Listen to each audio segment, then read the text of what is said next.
Assalamualaikum warahmatullahi wabarakatuh. Saya Diva Andriani dengan NIM 22129263 dari sesi 22BB05 mata kuliah Keterampilan Berbahasa Indonesia dengan dosen pengampu Nana Fauzana Azima MPD. Baiklah, di sini saya akan menjelaskan mengenai strategi berbicara. Berbicara adalah salah satu kemampuan berkomunikasi dengan orang lain melalui media bahasa. Dan berbicara juga merupakan bentuk tindak tutur yang berupa bunyi-bunyi yang dihasilkan oleh alat ucap disertai dengan gerak-gerik tubuh dan ekspresi muka. Dalam strategi berbicara ada beberapa kelebihan dalam strategi berbicara. Yang pertama, efektif dalam komunikasi. Dengan memiliki strategi berbicara yang baik, kita dapat menyampaikan pesan dengan lebih jelas dan efektif kepada orang lain. Yang kedua, meningkatkan hubungan interpersonal. Kemampuan berbicara yang baik membantu kita membangun hubungan yang kuat dengan orang lain, baik di tingkat pribadi maupun profesional. Yang ketiga, memengaruhi orang lain. Berbicara dengan baik dapat membantu kita memengaruhi pikiran dan tindakan orang lain yang berguna dalam berbagai konteks seperti bisnis, politik, atau kehidupan sehari-hari. Yang keempat, memecahkan masalah. Dengan berbicara secara efektif, kita dapat lebih baik dalam memecahkan masalah dan konflik dengan orang lain. Yang kelima, meningkatkan karir. Kemampuan berbicara yang baik seringkali menjadi aset dalam dunia profesional, membantu kita dalam presentasi, negosiasi, dan kolaborasi. Dan yang keenam, membangun kepercayaan. Orang yang berbicara dengan jujur, tulus, dan percaya diri cenderung lebih dipercayai oleh orang lain.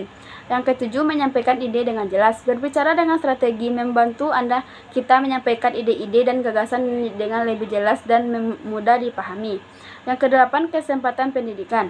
Kemampuan berbicara yang baik dapat meningkatkan kesempatan untuk pendidikan, termasuk pelatihan lanjutan atau kursus. Dan yang terakhir atau yang kesembilan, meningkatkan keterampilan komunikasi.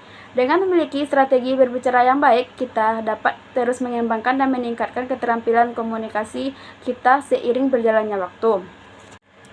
Dalam strategi berbicara ada juga kekurangan strategi berbicara. Yang pertama, yaitu kurangnya persiapan. Berbicara tanpa persiapan dapat mengakibatkan pengungkapan gagasan yang kurang terstruktur dan sulit dipahami. Yang kedua, kurangnya keterampilan mendengarkan. Terlalu fokus pada berbicara dan kurang mendengarkan lawan bicara dapat menghambat komunikasi yang efektif. Dan yang kedua, penggunaan bahasa yang tidak tepat. Penggunaan kata-kata atau bahasa yang tidak sesuai dengan audiens dan konteks dapat membingungkan atau mengganggu pemahaman. Dan yang keempat, ketidakjelasan dalam ekspresi. Tidak mengungkapkan gagasan secara jelas dan terstruktur dapat menyulitkan orang lain untuk memahami pesan yang disampaikan. 5. Kurangnya keterampilan berbahasa tubuh.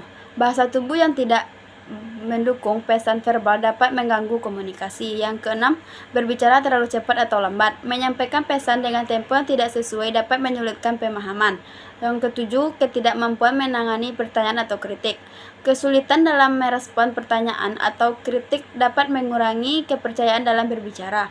Yang kedelapan, kurangnya penggunaan contoh atau ilustrasi. Penggunaan contoh atau ilustrasi dapat membantu menjelaskan konsep atau gagasan dengan lebih baik. Yang kesembilan, ketidaksesuaian dengan audiens. Tidak memahami kebutuhan, nilai, atau latar belakang audiens dapat mengurangi efektivitas komunikasi. Dan yang terakhir atau yang ke-10, tidak mengatur waktu dengan baik. Berbicara terlalu lama atau terlalu pendek dapat mengganggu proses komunikasi.